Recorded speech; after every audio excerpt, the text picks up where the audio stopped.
Hi there VC, Steve Whitty here, and time for another video, and this video is sort of celebrating albums that turn 50 this year, and I'm going to show you probably my favourite 10 albums.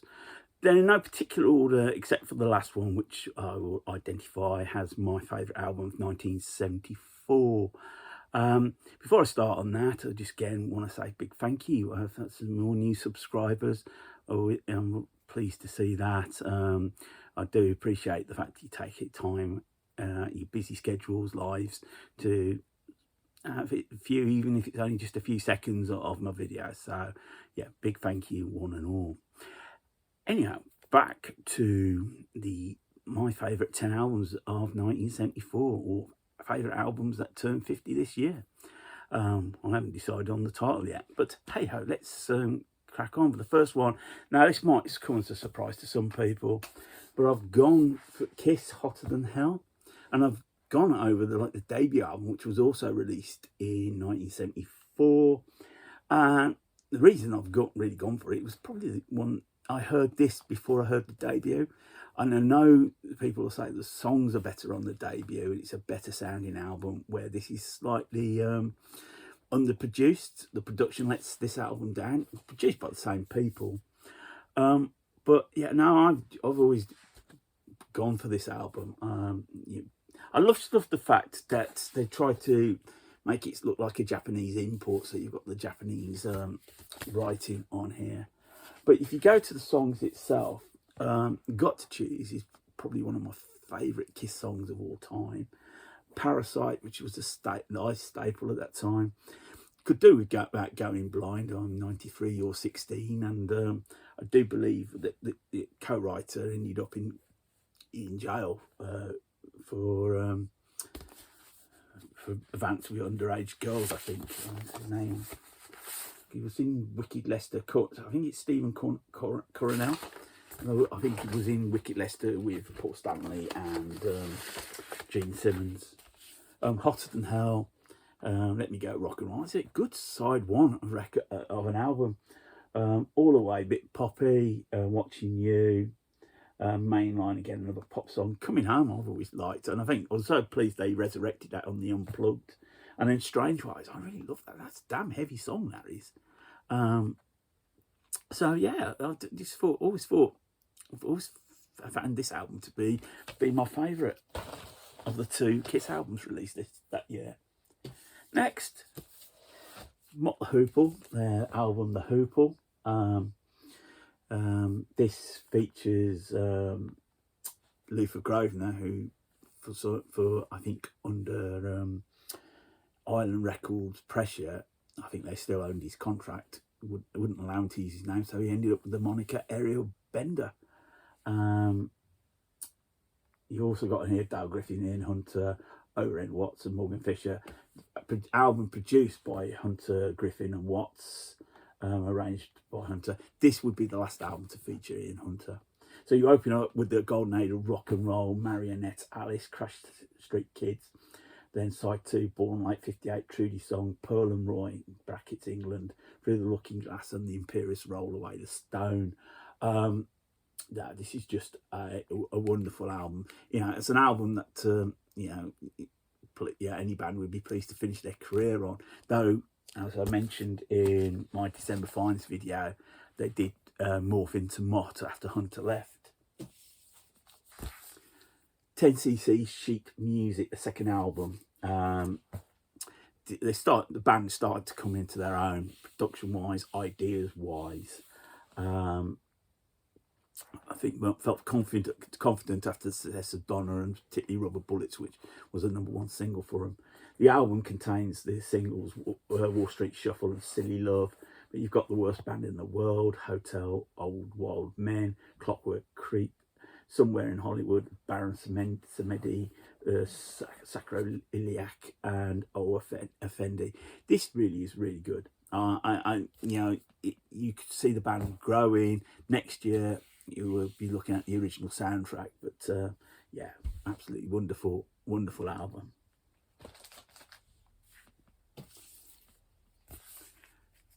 Slade in Flame, soundtrack to the movie, which actually was released in 1975. The album is 50 years old this year.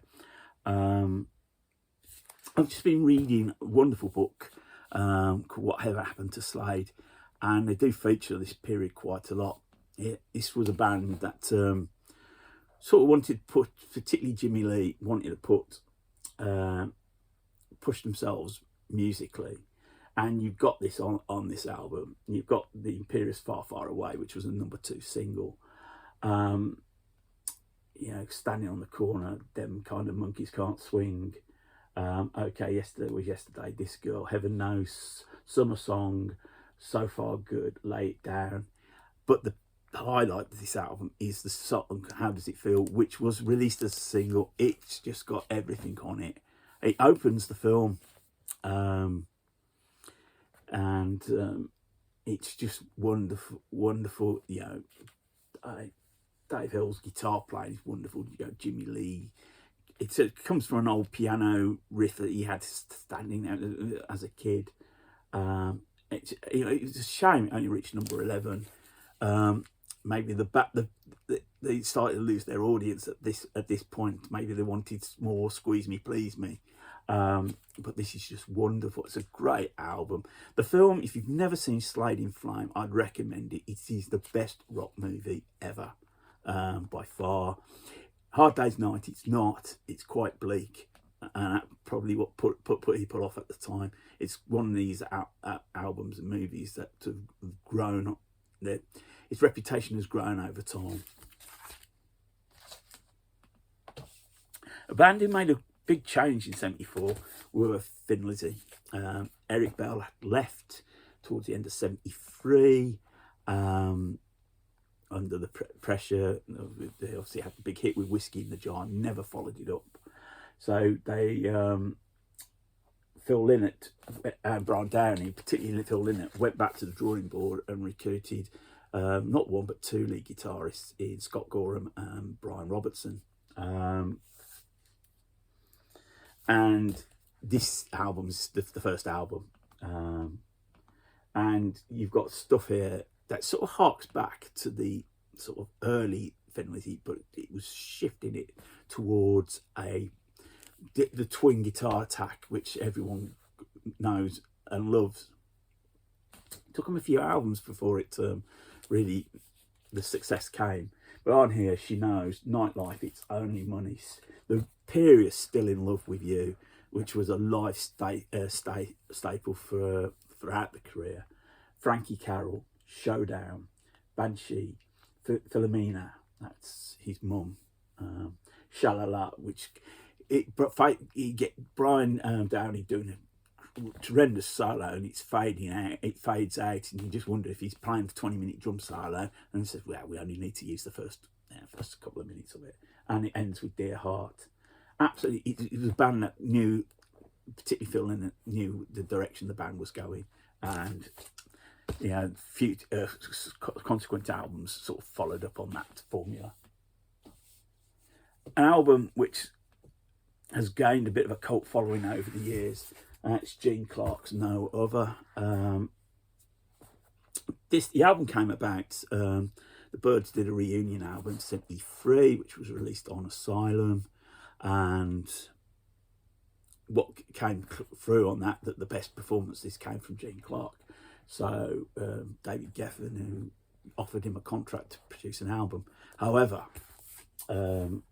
Clark took this opportunity to really put his heart and soul into the album, and maybe spent too long on it. When Geffen heard the results, he wouldn't back a tour, and this album bombed at the time. And it's one of these albums where people have heard a couple of tracks and the reputation has gone. This is actually a 4AD reissue. I'm trying to think when it was reissued. I think it's well before COVID. It's a wonderful album. It's just absolutely, the songs, the sound of it's just absolutely wonderful. It's just a shame that he got the rug pulled from under his feet a little bit with it, and subsequently career, while having some high points, never really picked up again, sadly. Oh, I'm going to have a cup of slip in my tea first. Yeah, I know, it's in a Starbucks mug. Robert Calvert, and this is Captain Lockheed and the Starfighters. Real quirky album, yeah, solo album from Calvert. Pete at the shop pointed me towards this. This is very British album. I know this is an American pressing, by the way, but it's based on sort of like true events of World War II, where Germans were sold some dodgy planes, for want of a better phrase. But Calvert is the star of this album. It's got various members of, I think, Hawkwind appear on here. You've got some rather dodgy German accents through it, but it's wonderful. It's very, as I say, it's a very British sounding album. If you've not heard it, it's well worth seeking out. It's just an absolute wonderful album, wonderful record. And we got Richard and Linda Thompson, I Want to See the Bright Lights Tonight. This is a reissue from, I think, 2018. The first album they released as a couple. The great track is I Want to See the Bright Lights Tonight. There was a lot of hype put on this record at the time.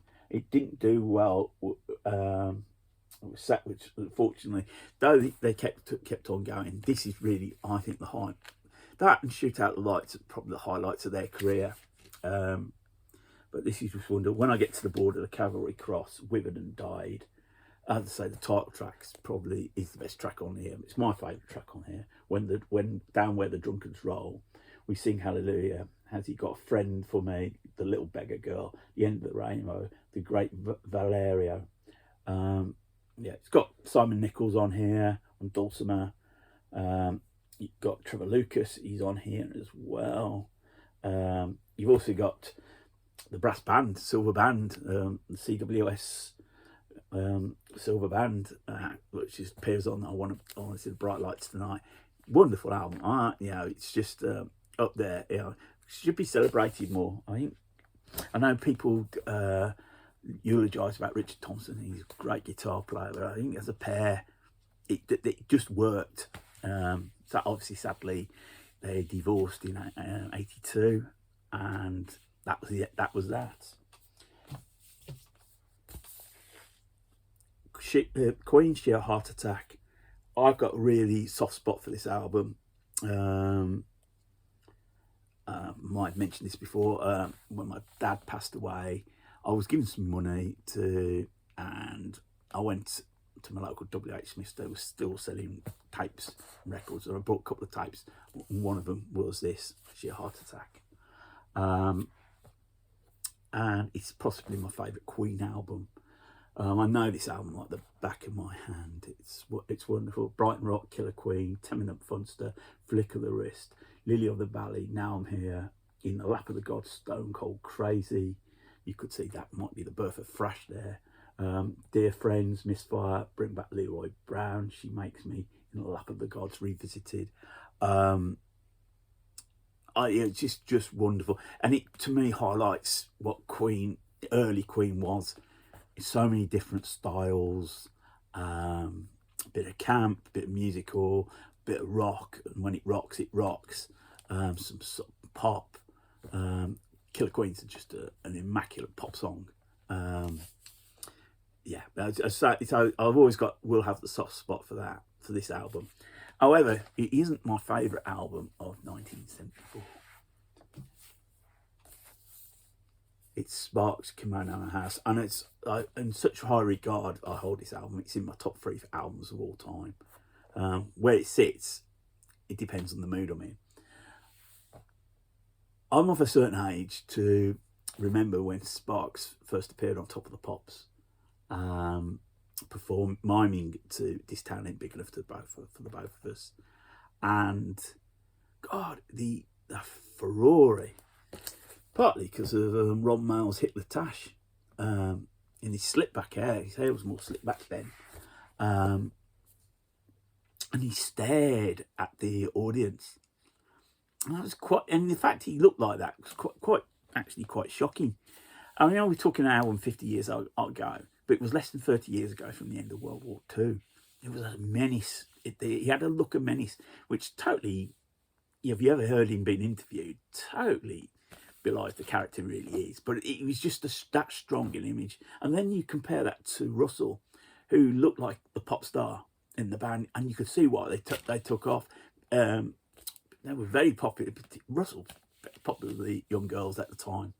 And you had this then strong British-based band of Martin Gordon, Dinky Diamond, and Adrian Fisher, and then you go to the album. You've got obviously This Town Ain't Big Enough for the Both of Us. Then you've got Amateur Hour, Falling in Love with Myself Again. Sort of over-top production on that. Here in Heaven, Thank God It's Not Christmas. Hasta Mañana Monsieur. That could have been a hit single. Talent is an Asset, Complaints, In My Family, and then the final track, Equator. It's just a well-crafted album, produced by Muff Winwood. Absolutely sounds wonderful. Never bettered it, in my opinion, though they've made some really good albums. Sparks are one of those bands I've got quite a lot in my collection, and so yeah, I'm quite happy to say this is my favourite album, 74. There you go. I just ran over a little bit more than I'd planned, but 16 minutes. As always, if you like what you see, thumbs up, thumbs down. Feel free to leave a comment. Love the interaction. That's what the VC is about. So I'll leave it there for now. So until the next time, keep spinning. More importantly, keep on smiling.